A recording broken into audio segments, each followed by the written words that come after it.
చాలా సంతోషము. ఈరోజు కేవలం మీ మధ్యలోనికి రావడము దేవుని యొక్క ఏర్పాటు, ఆయన కృప.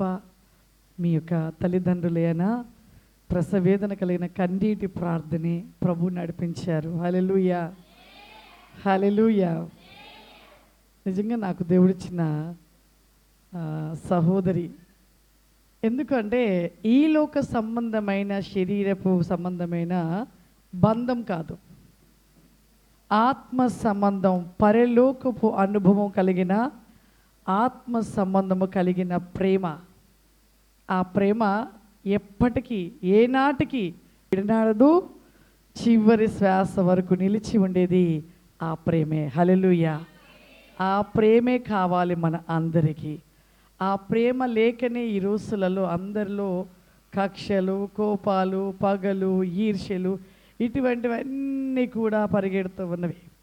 నిజంగా ఆ ప్రేమ కోసం అందరూ కూడా, ప్రతి ఒక్కరు కూడా పరిశుద్ధాత్మ శక్తిని కలిగి ఆత్మపూర్లుగా నిలిచి ఉండాలి. హల్లెలూయా, హల్లెలూయా. కొన్ని మాటలు మనము ధ్యానించుకుందాము. ఆత్మ కలిగిన వారికి ఆ రుచి తెలుస్తుంది. ఏ రుచి? పరలోకపు రుచి, పరలోకపు అనుభవాలు. నిజమే, పరలోక రాజ్యం చూసొచ్చామంటే చాలామంది పరలోకం చూసి రావడం ఏంటి, పరలోకమైన పక్క ఊరా అంటారు. కానీ ఆత్మని ఎరిగి, ఆత్మ కలిగి, ఆత్మలో నిత్యము ఉంటున్నవారు, అంటే ఈ భౌతిక శరీరానికి సంబంధించిన అన్నిటినీ పూర్తిగా విడిచిపెట్టిన వారిలో ఆత్మీయ స్థితి కలిగి ఆత్మపూర్లుగా ఎవరుంటారో ఖచ్చితంగా చూస్తారు, ఖచ్చితంగా చూస్తారు. చూడండి, నేనే కాదు, మరి అమ్మగారు చూశారు, వారి కుమార్తె చూశారు. పరలోకం, నరకము అందరికీ చూపిస్తాడు దేవుడు. ఎలా ఉంటే చూపిస్తాడు? ఎలా ఉండాలి? ఈ లోకపరంగానా? కాదు, ఆత్మీయంగా. అంటే అన్నిటినీ విడిచిపెట్టాలి. అవి విడిచిపెట్టడానికి చాలామంది కష్టం, బాధ. ఎలాంటి పని అయినా చేస్తారు, ఏ పనికైనా వెళ్ళమంటే వెళ్తారు, ఏ కష్టం చేయమన్నా చేస్తారు. కానీ కూర్చొని ప్రార్థనలో వాళ్ళ యొక్క బలహీనతలు తొలగించుకోవడానికి వాళ్ళకి ఎంత కష్టమో. కొంతమంది అంటే ఒక సిస్టర్ గారికి ఇట్లాగే అన్నారు నాతో, అసలు ఏంటమ్మా మేము మీలాగా చూడాలి పరలోకం, నరకం అంటే. నేను అన్నాను, అమ్మ చూడాలి, అందరూ చూస్తారు, మీరు అందరి కోసమే ప్రభు మన మధ్యలో ఉన్నారు, మీరు చూడాలి. ఎలా చూడాలమ్మా? ప్రార్థన చేయండి అమ్మా. ప్రార్థనతో పాటు క్రియలు, మన ప్రవక్తను మార్చుకొని ఈ లోక సంబంధం అన్నిటికీ దూరంగా అండి, దేవునికి దగ్గరగండి, అప్పుడు ఖచ్చితంగా చూస్తారు అన్నప్పుడు అది కష్టమేటట్టుందమ్మా అన్నది. ఎందుకమ్మా అన్నాను. 20 ఎకరాల పొలం ఉంది, ఆ పొలానికి వెళ్ళాలి, నాటేయాలి, అక్కడ పళ్ళు చూసుకోవాలి, అవన్నీ చూసుకోవాలి కదమ్మా. అందువల్ల మరీ అంతగా ప్రార్థనలో ఉండిపోయి పూర్తిగా దేవుడితో ఉండాలంటే కష్టము అనేది. మరి కష్టం అనుకున్నప్పుడు పరలోకం చూడాలంటున్నావు, మళ్ళీ కష్టం అంటున్నావు. ఎలా అమ్మా? నువ్వు అవన్నీ వదులుకుంటేనే నిజమైన ప్రభు యొక్క పరలోక పట్టణాన్ని నువ్వు చూడగలుగుతావు అని చెప్పారు. నిజంగా మన జీవితంలో ఆ విధమైన మనసును కలిగి ఉండాలి. వాస్తవానికి మీరందరూ కూడా ధన్యులే, ధన్యులు. ఎందుకంటే ఈ రోజులలో ఇటువంటి రీతిగా ఆత్మపూరులుగా ఉన్న దైవజనులు తక్కువ, లేరు, ఎక్కడ కూడా లేరు. ఒక కాలంలో ఉన్నారు, ఏసన్న గారు ఉన్నారు, దేవదాసయ్య గారు ఉన్నారు, డీజీ దినకరణ గారు ఉన్నారు. ఆ రోజులలో ఆ భక్తి జీవితము, ఆ ప్రార్థన జీవితము, ఆ ఆరాధన క్రమము, ఆత్మలో నిత్యము వాళ్ళు మండుతూ ఉన్నారు. ఇప్పుడు ఉంటున్న రోజులలో కరువుగా ఉన్నది, లేరు. కానీ మీరు చాలా చాలా ధన్యులు. మీరే కాదు, మీ ద్వారా అనేకులు నడిపించిన వారు మీరు ధన్యులు అవుతారు. మీరు ఒక్కళ్ళు రావడం కాదు, అనేకుల్ని ఎవరైతే తీసుకొస్తారో వాళ్ళు ధన్యులు అవుతారు, వారు ధన్యులు అవుతారు. కాబట్టి నిజంగా మీరు ధన్యులు. ఇటువంటి తల్లిదండ్రులను దేవుడు మీకు ఇచ్చాడు. మీరు ప్రతిరోజు కూడా మీ ఆత్మీయ తల్లిదండ్రుల కోసం ప్రార్థన చేయాలి. మీరు సంఘంగా ఉన్న మీరు అనేకులు నడిపించినప్పుడే ఆ పరలోకంలో, ఆ జీవ గ్రంథంలో మీ పేరు లిఖించబడి ఉంటూ ఉంటుంది. హల్లెలూయా, హల్లెలూయా. ముందుగా ద్వితీయోపదేశకాండము 13వ అధ్యాయము 4వ వచనము చదివి వినిపించండి. మీరు మీ దేవుడైన యెహోవాకు లోబడి ఆయనకే భయపడి ఆయన ఆజ్ఞలను అనుసరించి ఆయన మాట విని ఆయనను సేవించి చదవండమ్మా ఆయనను హత్తుకొని ఉండవలెను. హల్లెలూయా. నేను అనుకున్నాను ఈరోజు భార్యాభర్తల గురించే చెప్పాలి అనేసి నిర్ణయించుకొని నేను ఎపిఎస్సీలకు రాసిన పత్రికలో ఉన్న మాటలు చెప్పాలనుకుంటూ వచ్చి కూర్చున్నాను. కానీ ప్రభు అంటున్నారు, ఈ మాట చెప్పు, ఈ వాక్యాన్ని తెలియపరచు అంటున్నాడు. ప్రతి మనిషి జీవితంలో లోబడడం అనేది చాలా అవసరం. ఈ లోబడడం అనేదే లేదు. కుటుంబాలలోనే కానివ్వండి, అన్నదమ్ములే కానివ్వండి, అక్క చెల్లెలే కానివ్వండి, భార్య భర్తలే కానివ్వండి, ఎవరిలోనైనా లోబడము. ముందుగా దేవునికి లోబడట్లేదు. వీరు దేవునికి లోబడట్లేదు కాబట్టే ఇంట్లో కూడా ఎవరికి లోబడలేని పరిస్థితిలో జీవిస్తున్నారు. అందుకే ఇక్కడ ఏమంటున్నాడంటే మీరు దేవుని యెహోవాకు లోబడి అంటున్నాడు. లోబడి ఆయనకు భయపడి. చూడండి 2 మాటలు, లోబడి భయపడి. ఈ 2 విషయాలను జాగ్రత్తగా మనం గమనించాలి. ప్రతి క్రైస్తవులలో ఈ 2 లేవు. ఈ 2 లేవు కాబట్టే దేవునికి దూరం అయిపోయి చివరికి కుటుంబాలలో కూడా మరి ఆశీర్వాదం లేకుండా పోతూ ఉంది. ఒక ఇంటిలో ఒక ఆశీర్వాదం లేదు అంటే దేవునికి లోబడలేకపోతున్నాము, దేవునికి భయపడలేకపోతున్నాము, దేవుని మాట వినలేకపోతున్నాము. ఇవి గనక మన జీవితంలో ఈ 3 కలిగి ఉంటే ప్రతి క్రైస్తవుడు కుటుంబము వర్ధిల్లుతుంది. ప్రతి క్రైస్తవుడు కుటుంబము ఆశీర్వదించబడుతుంది. ప్రతి క్రైస్తవుని కుటుంబంలో ఎప్పుడూ సంతోషం ఉంటూ ఉంటుంది. ఈ 3 విషయాలలో క్రైస్తవుడు లోబడలేకపోతూ ఉన్నాడు. నిజంగా ఆదాము విషయం గుర్తు చేసుకుంటే మరి ఒక పక్కిటి ఎముకగా దేవుడు తీసి ఎవరిని చేశాడు? స్త్రీని చేశాడు. చాలామంది అంటారు స్త్రీ చాలా వెముక చాలా గట్టిదంటారు, ఆదాము మట్టితో చేశారంటారు. ఒక్కొక్క సందర్భంలో ఇలాగ మాట్లాడుకుంటున్నప్పుడు అయినా ఆదాము మట్టితో చేయబడ్డాడు కానీ స్త్రీ మాత్రం చాలా స్ట్రాంగు, వెముకగా మట్టితో చేయబడలేదు స్త్రీ అని అనుకోవడం విన్నాను. కానీ అసలు ఆదాము లేకపోతే వెముక ఎక్కడి నుండి వస్తుంది? అంతేనా?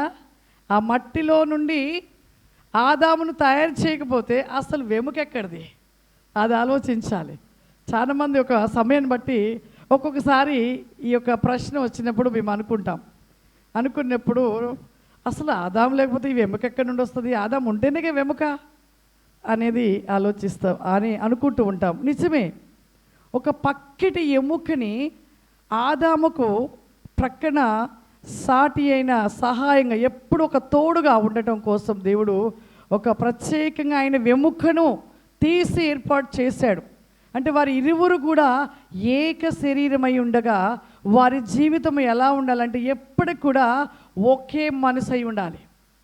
ఒక్క మనసు ఉన్నంత కాలము భార్యాభర్తలలో ఎటువంటివి గొడవలు రావు. వస్తే అంటారా? ఒక్క మాట మీద ఉండాలి స్త్రీ పురుషు ఇద్దరు కూడా. ఎందుకంటే ఒక శరీరం అయ్యారు, ఒక మనస్సు కలిగి ఉండాలి. ఇద్దరు మనసు ఎక్కడ ఉండాలి? క్రీస్తు పైన ఉండాలి. వీరిద్దరి మనసు క్రీస్తు మీద ఉండాలి. పురుషునికి శిరస్సు దేవుడై ఉన్నాడు. పురుషుడికి శిరస్సు దేవుడు, స్త్రీకు శిరస్సు భర్త. మొదటగా దేవుడు, వీరిద్దరికి కూడా దేవుడు ప్రాముఖ్యంగా దేవుడు కావాలి. ఆయన లేకపోతే వీరి జీవితము ఎప్పటికీ ఒకే శరీరముగా ఒకే మనసు కలిగి ఉండలేరు.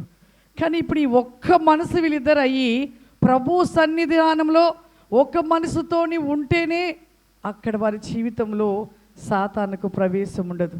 చాలా స్థలాల్లో పోయిన సంవత్సరం పెళ్ళిళ్ళు అయిపోయినాయి. నేను చూస్తూ ఉండగా అసలు ఎంతోమంది 2 నెలలే కలిసి ఉండడం, తర్వాత విడాకులు. చాలా బాధాకరం అనిపించింది. చూడండి, అంటే వీరిరువురు మనసు ఒక్కటిగా లేకపోవడాన్ని బట్టి వారి మధ్యలో అపవాది అయిన సాతానుడు ప్రవేశించాడు. మరి వీరిద్దరు మనసు ఒకటి కావాలంటే వారిద్దరు మనసు ముందుగా ప్రభు పాదాల దగ్గర ప్రభుతో ఉండాలి. చూడండి, ఈ రోజులో చాలామంది ఎలా ఉంటారు చెప్పండి? చాలామంది వాళ్ళ ఇష్టము కోసం పరిగెడతారు. మాకు నచ్చిన అమ్మాయి కావాలి, మేము కోరుకున్న అమ్మాయి కావాలి, సౌందర్యవతులు కావాలి, అలా ఉండాలి, ఇలా ఉండాలి, ఈ విధంగా ఉండాలని కోరుకునేవారు ఎవరు అంటే శరీరక సంబంధమైన మనసు.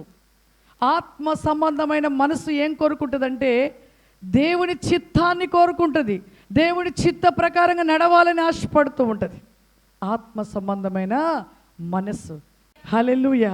కాబట్టి అందుకే ఇక్కడ ఏం చెప్తున్నాడంటే, మీరు మీ దేవుడైన యెహోవాకు లోబడి ఆయనకు భయపడి ఆయన ఆజ్ఞలను అనుసరించి ఆయన మాట విని ఆయనను సేవించి ఆయనను హత్తుకొని ఉండవలెను. హల్లెలూయా. చూడండి, ఆయన మాటలను విని ఆయన సేవించి ఆయన ఆజ్ఞలను అనుసరించి. హల్లెలూయా. ఈ విధంగా ఎవరైతే ఉంటారో వారి మధ్యలోనికి సాతానుడు ప్రవేశించడు. కుటుంబాలలో గొడవలు, కోపాలు, కక్షలు, భార్యాభర్తలకు పడక, ఒకరిపై ఒకరు జగడమాడుకోవడం, ఒకరినొకరు తిట్టుకోవడం, కుటుంబాలలో నెమ్మది లేకపోవడం, పిల్లలలో నెమ్మది లేకపోవడం, కుటుంబాలలో చివరికి ఇద్దరికి కోపం వచ్చి ఒకరినొకరు కొట్టుకోవడం, భార్యని భర్త కొట్టడం, ఇలా చిరాకు పడి చివరికి కొంతమంది అయితే సూసైడ్ చేసుకొని చనిపోతున్నారు. ఏంటి, ఒక క్రైస్తవుల కుటుంబాలలో ఈ విధంగా జరుగుతూ ఉందంటే వాళ్ళ మధ్యలో ఎవరు ప్రవేశించారు? సాతానుడు ప్రవేశించాడు. ఆ సాతానుకి ఎవరు అవకాశం ఇచ్చారు?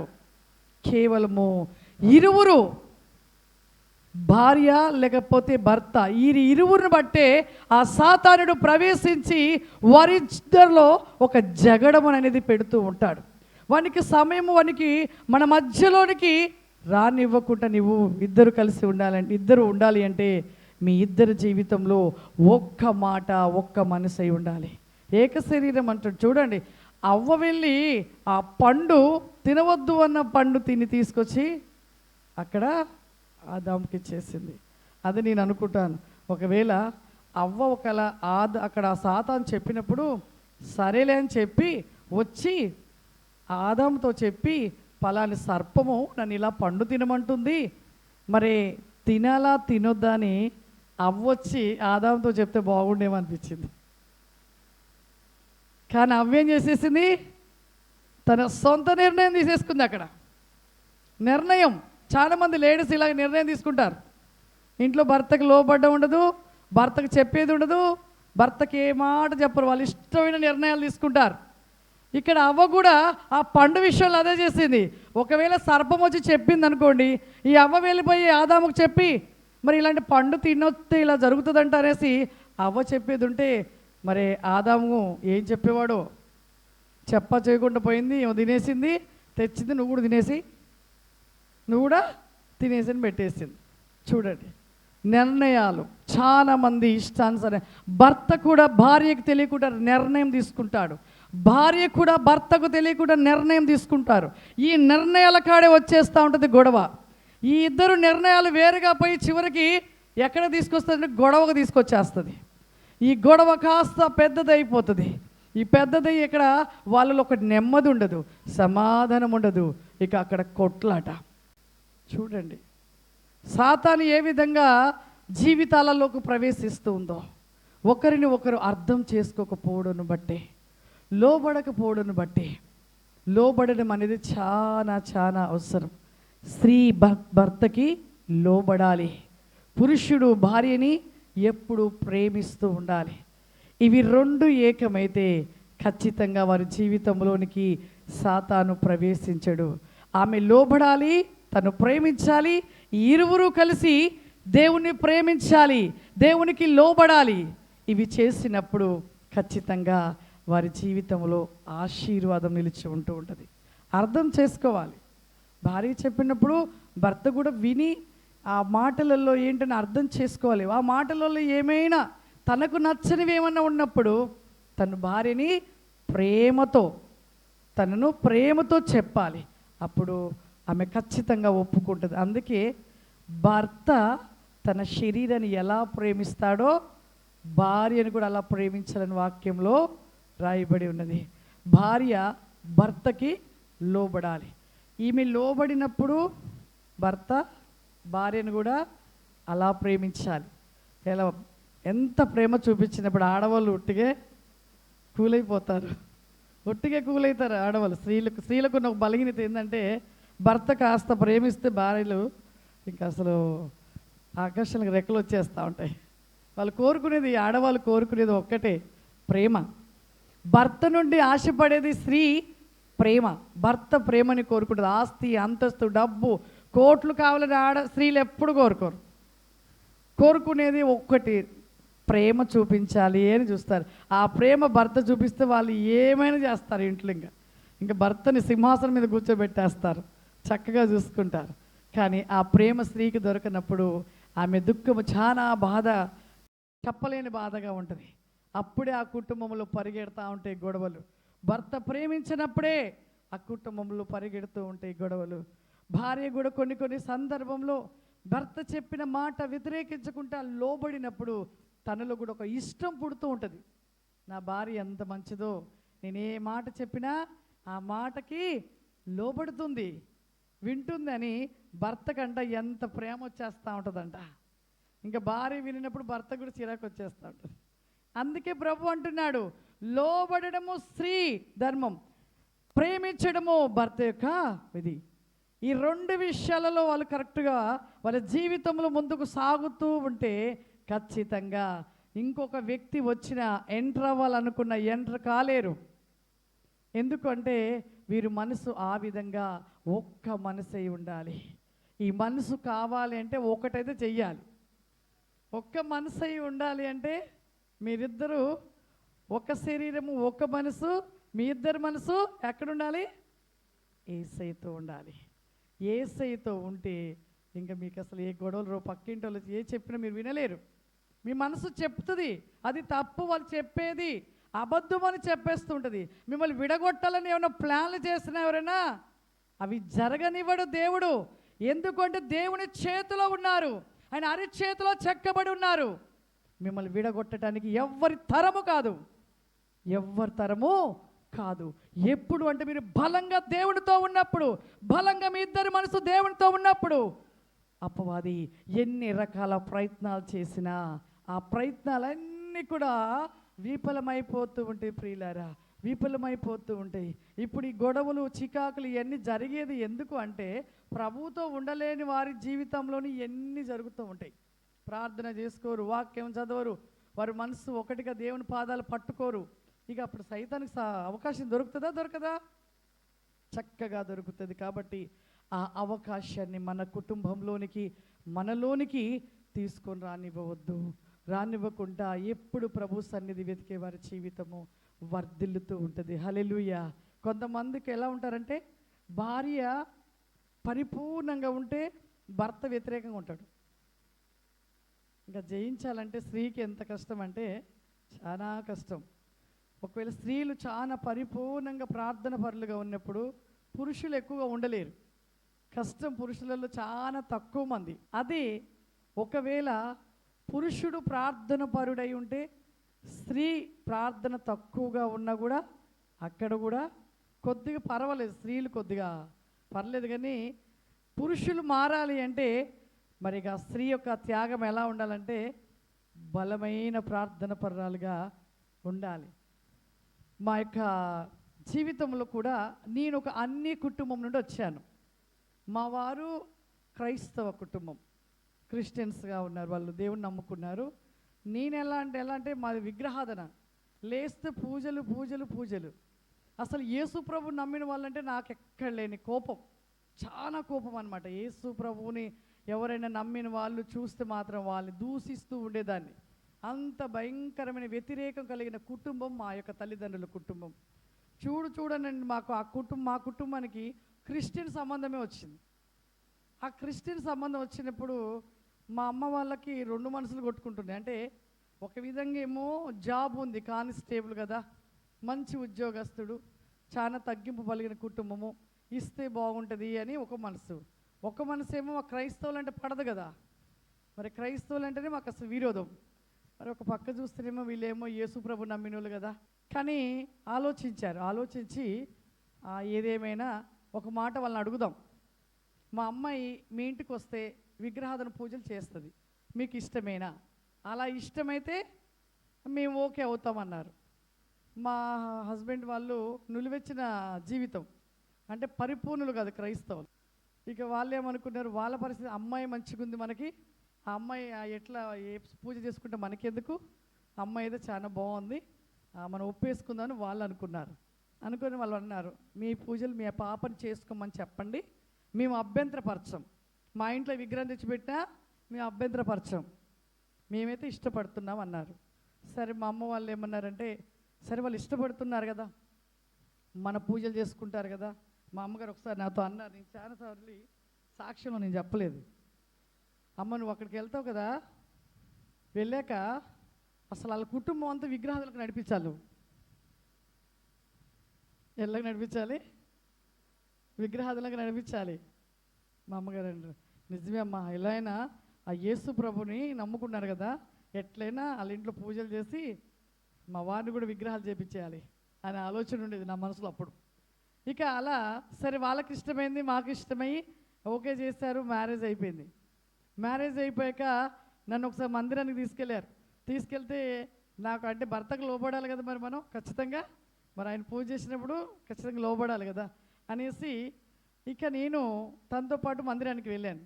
మందిరానికి వెళ్ళి ఎవరొక్కడో చివరికి కూర్చున్నాను, తను కూడా అక్కడ కూర్చున్నారు. కానీ నాకు చాలా కోపం వచ్చేస్తుంది. ఇక వాళ్ళు ఆరాధన చేస్తున్నారు, పాటలు పాడుతున్నారు, ఈ వాక్యం చెప్తుంటే నేను అనుకుంటున్నాను, నేను మా దేవుళ్ళకి ఆరాధన చేస్తున్నా, వీళ్ళందరూ మార్చబడాలి, యేసు ప్రభుని వదిలిపెట్టాలి. నా మనసేమో అలా ఆలోచిస్తూ అనుకుంటున్నాను, అలా అనుకుంటూ కూర్చున్నాను కోపంతో.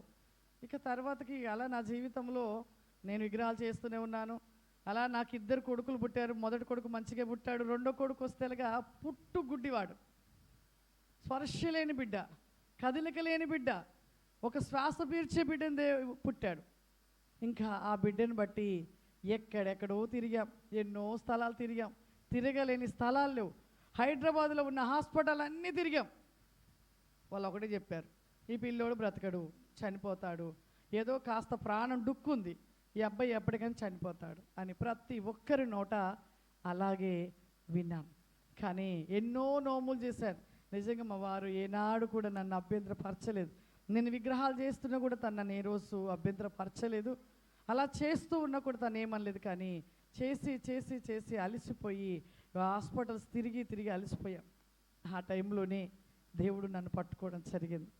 నిజంగా నా సాక్ష్యం ఎంతమందికి ఇక్కడ తెలుసు. నిజంగా ఆ టైంలో ఆ యొక్క బాబుకి 4 సంవత్సరాలు వచ్చినాయి. అలాగే మంచంలోనే ఉంటున్నాడు. ఎక్కడికి పోయినా ఎక్కడికి వెళ్ళినా నయం కాలేదు. ఏం చేయాలో అర్థం కాని పరిస్థితి. ఇక ఒక డాక్టర్ గారు హైదరాబాద్ నుండి అమెరికా నుండి వస్తున్నాడంటే సరే తనకు ఒకసారి మనము కలిసి చూపిద్దామని ఒక బ్రదర్ చెప్తే వెళ్ళాం. ఆయన కూడా ఒకటే మాట చెప్పాడు, ఈ బిడ్డ చనిపోతాడు, మీరు నెక్స్ట్ కాన్పు చూసుకోండి, ఈ బిడ్డకు ఒక 150 రూపాయలు ఇంజెక్షన్ ఉంటుంది, ఆ ఇంజెక్షన్ వేస్తే 1 పావు గంటలో బాబు చనిపోతాడు, మీరు ఆలోచించుకోనండి అన్నారు. బయటకు వచ్చేసి ఇద్దరం కూడా బాగా ఏడ్చేసాం. కానీ ఒకటే డాక్టర్ గారు చెప్పాం, సార్ మా బిడ్డను మేము చంపుకోమండి, మా బిడ్డ మేము తీసుకుని వెళ్ళిపోతాం అని చెప్పాం. మీ కర్మమ్మ అన్నాడు. నిజంగా నా బిడ్డను బట్టి ఈరోజు ప్రభువుని ఇంత తెలుసుకున్నంటే నా కుమారుని బట్టి. అలా నా బిడ్డను తీసుకుని ఇంటికి వచ్చాక ఒక సిస్టర్ గారు మా ఇంటికి వచ్చి, యేసు ప్రభుని నమ్ముకోవచ్చు కదమ్మా అంటే, నేను నమ్ముకోనక్క అన్నాను. యేసు ప్రభుని ఎందుకు నమ్ముకోవాలి, నాకు 1001 దేవుళ్ళు ఉన్నారు, వాళ్ళకే చేత కావట్లేదు, ఈయనకి ఒక్కడికి ఏం చేత అవుతుంది అని ఆమెను వ్యతిరేకించాను. 2వ రోజు వచ్చింది, 2వ రోజు చెప్పింది, 3వ రోజు వచ్చింది. 3వ రోజు చెప్పినప్పుడు నా మనసుకి ఎందుకో సర్లెక్క నమ్ముతానులే అన్నాను. నమ్ముతా అన్న మాటకి నా ప్రభు నన్ను పట్టుకున్నాడు. హల్లెలూయా. ఆ స్థితిలో నా జీవితంలో మరి అలా ఉన్న మరి ఒక వారం రోజులలో నేను బాబుకి పాలు తాపించి పడుకోబెడితే ఆ పాలు ఇలా కారిపోయి మొత్తము కూడా ఇక అలా పడుకున్నప్పుడు గోడకున్న చీమలు వచ్చి పట్టేసాయి. నోరు ఇలా ఓపెన్ చేసి పడుకునేవాడు, వాడి శ్వాస పీల్చలేక ఆ చీమలన్నీ కూడా వచ్చి ఆ నోటికి ద్వార కట్టేసి మరి చీమలన్నీ పట్టేసాయి. ఆ టైంలో నేను లేచి చూసుకుంటే తట్టుకోలేకపోయాను. ఎన్ని చీమలన్నీ తీసేసి ఎందుకు బ్రతకాలి, చనిపోతే బాగుంటుంది కదా, ఇంకెవరి కోసం బతకాలి ఈ బిడ్డ, మరి ఇంతగా చీమలు చనిపోయిన వాళ్ళకి చీమలు పడతాయి కదా, కానీ నా బిడ్డకు బతికుండగా చీమలు పట్టాయి, నేనే చనిపోతే బాగుండని బాబుకి ఆ చీమలను దులిపేసి ఇక నేనే ఉరి వేసుకుందామని ఆ ఊరి పెట్టుకున్నాను. ఆ టేబుల్ మీద అలా పెట్టి చీర వేసుకున్నాను ఫ్యాన్కి. ఒక స్టూల్ నెట్టబోయే లోపు ఒక స్వరము, నేనే యేసుని, నువ్వు నమ్ము, నీ కుమారుడికి నేను స్వస్థతనిస్తానని ఎక్కడి నుండో ఒక స్వరము నాతో మాట్లాడటం జరిగింది. హల్లెలూయా, హల్లెలూయా. అలా 3-4 సార్లు అలాగే మాట్లాడుతుంటే నేను కిందకు దిగి బాబు నొల్లో పెట్టుకొని బాగా ఏడ్చాను. నిజంగా నువ్వు యేసు ప్రభు దేవుడు అయితే నా బిడ్డని బాగు చేస్తే నేను అందరికి చెప్తానయ్యా అన్నాను. వచ్చిరాని ప్రార్థన, ఆ ప్రార్థనే నా బిడ్డ జీవితంలో చాలా అద్భుతం జరిగించింది. నేను ఆ నైట్ అలాగా ఏడ్చి పడుకున్నాను. ఆ కలలో ఒక మందిరం నుండి మా బాబు, నేను ఆ మందిరం ముందు కూర్చొని ఏడుస్తూ ఉన్నాను. ఏడుస్తున్నప్పుడు అక్కడ ఒక తెల్లటి వస్త్రాలు వేసుకున్న ఒక దైవజనుడు ఆ మందిరం నుండి బయటకు వస్తున్నాడు. ఏంటమ్మా ఇక్కడ ఏడుస్తున్నావంటే, అయ్యా ఈ దేవుడు నా బిడ్డని బ్రతికిస్తాడని వచ్చాను, నా బిడ్డని బాగు చేస్తాడని వచ్చాను అంటే, అదిగో మా నీ కుమారుడు, ఎందుకు భయపడుతున్నావు చూడు అనగానే మందిరం నుండి పరిగెట్టుకుంటూ రావడం నేను కలలో చూశాను. హల్లెలూయా. అలా నా బిడ్డ జీవితంలో అలా నాకు కళ మెలకు వచ్చిన వెంటనే లేచి ఆ అక్క దగ్గరికి వెళ్ళి, ఎవరైతే నాకు యేసు ప్రభు గురించి చెప్పారో అక్కడికి వెళ్ళి అక్క దగ్గర చెప్పాను. అక్క మరి ఇలా నాకు వచ్చింది, దర్శనం ఇలా వచ్చింది, ఇలా కనపడ్డది, ఇలా ఇలా చెప్పినప్పుడు ఒక్క మాట క్వశ్చన్ వేసింది ఆమె, ఇన్ని సంవత్సరాలు పూజలు చేసావు కదమ్మా, ఏ దేవుడిని కనపడ్డా అని అడిగింది. నాకు ఏ దేవుడు కనపడలేదక్క. మరి నమ్ముతానన్న నువ్వు నీ జీవితంలో యేసయ్య నీ బిడ్డని బాగు చేస్తానని చెప్పాడు, నీ బిడ్డ నడవడము దేవుడు చూపించాడు, నిజమైన దేవుడు ఎవరో చెప్పు అన్నది. అప్పుడు 10 నిమిషాలు ఆలోచించాను. నిజమైన దేవుడు యేసు ప్రభు అని నేను అప్పుడు నమ్మాను. హల్లెలూయా, హల్లెలూయా. నిజమైన దేవుడు, గొప్ప దేవుడు యేసు ప్రభు అని నమ్మాను. ఎందుకు అంటే ఎన్నో నోములు నోసాను. నాగుల చెమట వచ్చిందంటే బంగారపు పడిగలు చేయించి పుట్టలో వేసేదాన్ని, వెండి పడిగలు చేయించి వేసేదాన్ని, 1001 కొబ్బరికాయ కొట్టేదాన్ని. ఒక పూజను చెప్పలేను, అన్ని పూజలు చేశాను. ఎప్పుడు ఏ దేవుడు కనపడలేదు. కనపడిన దేవుడు యేసు ప్రభు ఒక్కడే. ఇక అప్పటి నుండి అక్క నేను ఎలా నమ్మాలి, ఎలా చేయాలంటే ఒక ప్రేయర్ ఆయిల్ ద్వారే విశ్వాసాన్ని కలిగి ఆయిల్ అప్లై చేశాను. నా కొడుకుకి కరెక్ట్గా 6 నెలల్లో అద్భుతముగా దేవుడు సంపూర్ణమైన స్వస్థత, అంటే బాబుకి కదలికి వచ్చేసింది. హల్లెలూయా. 4 నెలలు రుద్ది, 5 నెలలు రుద్ది, 6వ నెల పడగానే బాడీ అంతా స్పర్శ వచ్చేసింది. హల్లెలూయా. తర్వాతకి అలాగా చిన్నగా కండ్లు, 2 కళ్ళు లేవు, కళ్ళలో ప్రేయర్ ఆయిల్ వేసేదాన్ని. ఆ కళ్ళు వాసిపోయి, నూనె పోయి వాసిపోతే మరి మా హస్బెండ్ ఎందుకు అలా నూనె వేసావని కోపం చేశారు. వెంటనే ఆ రోజు నైట్ అంతా ప్రేయర్ చేశాను. చేశాక ఉదయం లేచాక బాబు పడకలో బతుకున్నాడా లేడని చెక్ చేసేదాన్ని. లేచి ఇలా ఇలా తడుముతుంటే వాడు ఇలా ఇలా చూస్తూ ఉన్నాడు, ఇలా చూస్తున్నాడు.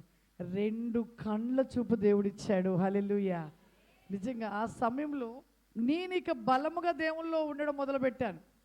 మా వారేమో నులివెచ్చనిగా ఉండడం మొదలుపెట్టారు. చూడండి, నేను ఇక దేవుళ్ళు అధికంగా ఎదుగుతూ ముందుకు సాగుతున్నాను. మా వారేమో మరి నులివెచ్చల్లోనే ఉన్నారు, పరిపూర్ణంగా ఆత్మ నమ్మేవారు కాదు, సిఎస్ఐ చర్చికి ఎప్పుడో ఒకసారి వెళ్ళేవారు. అలా నా భర్త కోసం మళ్ళీ కన్నీళ్ళు గారడం మొదలుపెట్టాను.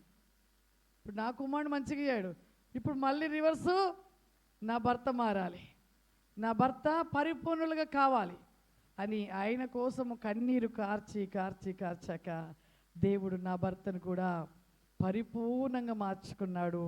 ఇప్పుడు చక్కగా దేవుని పరిచర్యలో తను కూడా బలంగా వాడబడుతూ ఉన్నాడు.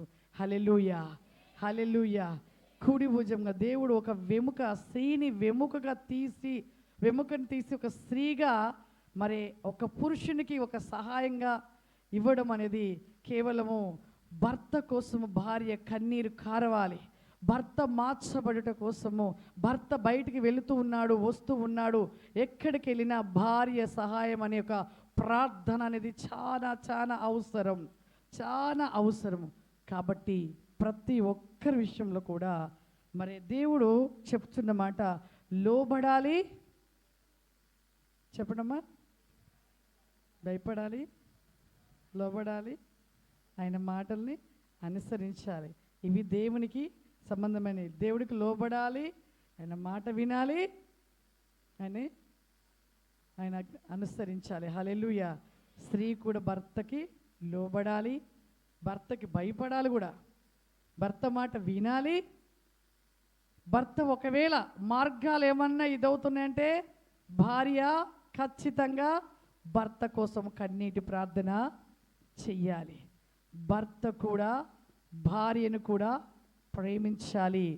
భార్యను ఎలా తన శరీరం ఏ విధంగా అయితే ఇష్టముగా, శరీరంకి ఏదైనా అయితే తట్టుకుంటారా?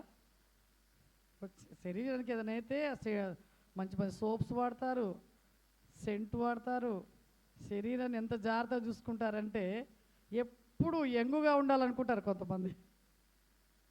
జెంట్స్ అయినా ఎలా అంటే చాలా యంగుగా ఉండాలనుకుంటారు.